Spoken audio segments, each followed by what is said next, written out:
Hey guys! Coffee break! Of course, no problem. We both are drinking our cups of coffee for the day, which is why it's so large, so we can drink it all day long. We're going to say it's morning just so we can justify all this coffee, but you'll never know. No, you won't know. So, and Megan is like a true adult with her full-on black coffee. Yes, love it. Well, And it does the job. Mine tastes like candy. It smells so good. It does, it does. So today we are going to be talking about the importance of finding the perfect lender. That's right. There's a lot of options out there. Yes. So where do you even begin? Well, getting pre-qualified is one of the most important steps you can do in the home buying process. We need, as realtors, we do need the pre-qualification letter to submit along with your offer when you do find that perfect home. And honestly, some sellers require it before you can even enter the home to show. Absolutely. So it's really good to kind of already have that step knocked out from the very start. And it's a really easy process. So Yeah, so I always think to myself, oh my gosh, you do not want to get on the phone for 85 minutes and talk to someone, right? It does not take 85 minutes, but you know what? I do wish we had somebody that we could talk to a little bit more about that. It'd be nice to talk to someone who knows what they're doing. Like a lender. Yeah. Bing! Well, hey, Amy. Hey, Amy, thanks for joining us. Thank you for having me. My name is Amy Harvell, and I'm with Mortgage One of the South. I am a loan officer. Awesome. Well, we have just a couple questions that our buyers often ask, and we were hoping that you could answer some of them for us. Absolutely. I would love to. So Thank you. The biggest one that I think we get asked all the time is from buyers that don't want to spend a ton of time with pre-qualification process. Can you tell us about how long that takes and what's to be expected during it? Yeah, that's a great question. So the pre-qualification process is just a very general idea of what you can afford. It's a little bit different than a pre-approval, which would go more in depth and there would be more documentation needed for that. So the pre-qualification process, we just need your basic information, name, date of birth, social, where you live, and then some information about your employment and how much you make. You can tell me all this information over the phone. Nothing is really needed to be provided. Also, if you do not have 30 to 45 minutes to carve out of your schedule each day, that's okay.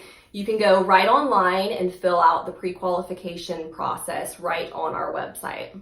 So I sometimes have customers who are wanting to start looking at homes, but they're afraid about having their credit pulled too soon.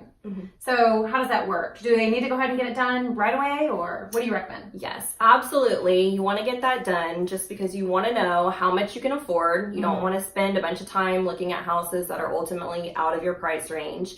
Or under. Sometimes people are shocked that they can get more. That is a very great point.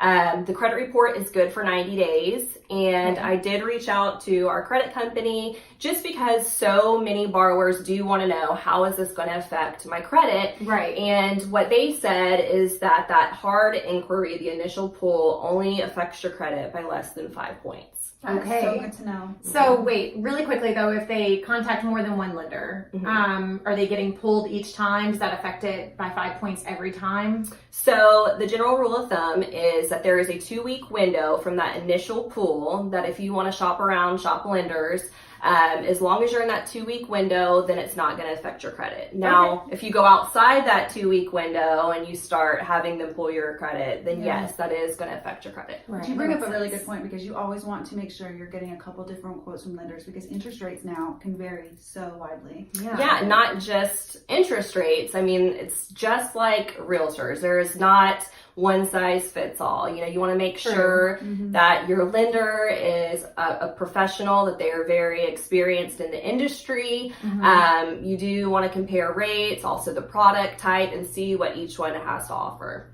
One thing I've noticed is that some lenders work what we like to call realtor hours or real estate hours. So how does that help the buyer?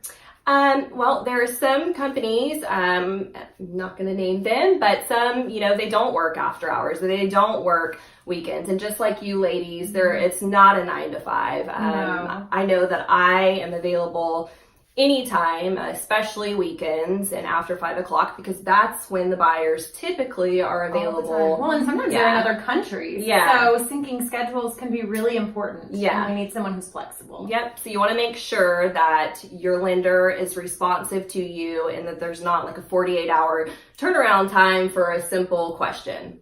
Okay. Amy, do you have any tips about credit? Any ways to increase your credit? Because we know that your credit score has to be pretty good to start the process. So At least to get a rate that you want. You know? Yeah. So credit is probably one of the most important things. You want to make sure that you do have some revolving credit, especially. There's a difference between revolving and installment. Installment would be like your car loan. Revolving is going to be like your credit card. So you want to make sure that biggest thing, you're paying your bills on time every month. Okay. And then also another thing that affects your credit score is going to be your credit utilization. So this is your debt to available credit ratio. So let's say that you have a credit card and the credit limit is $1,000. There is a magic number here, and that is 30%. Okay. So the credit bureau does not want you to utilize more than 30% of your available limit. that is awesome. Yeah, and that can be No, really that's difficult good. for us to know how Yeah. where we stand, Yeah. of course. So how does someone know where their credit stands ahead of time? What should they be doing? Yeah, so there is free companies that can monitor your credit or you have access to. Credit Karma being one of the more popular ones, so you can see kind of where you stand. Now, these aren't always 100% accurate, so if your lender tells you, hey, that's a little bit different than what we got, they're not always up to date. But let's say that you're maxed out, but I am definitely above that 30% utilization ratio. Right. One of the things that you can do is contact the creditor and see if you can get a credit increase. Oh, okay. That makes that's sense. a really good point. Yeah. So Okay. now when you get this credit increase, obviously you don't want to go spend No it. trips to Target. Okay. Yeah. Mental trip. So does that credit increase also affect your credit score initially? They do a soft pull whenever they're doing their credit increase, but you do want to check because they might do a soft pull or hard pull. If they're going to start a whole new credit line, then that would be a hard pull. But if they're just going to increase the existing, that would be a soft pull. But do check with the creditor. I did not. Definitely learned a lot today. Thank you so much, Amy, for joining. Yeah. Did you have anything you wanted to add? One other thing that comes across on credit a lot is late payments.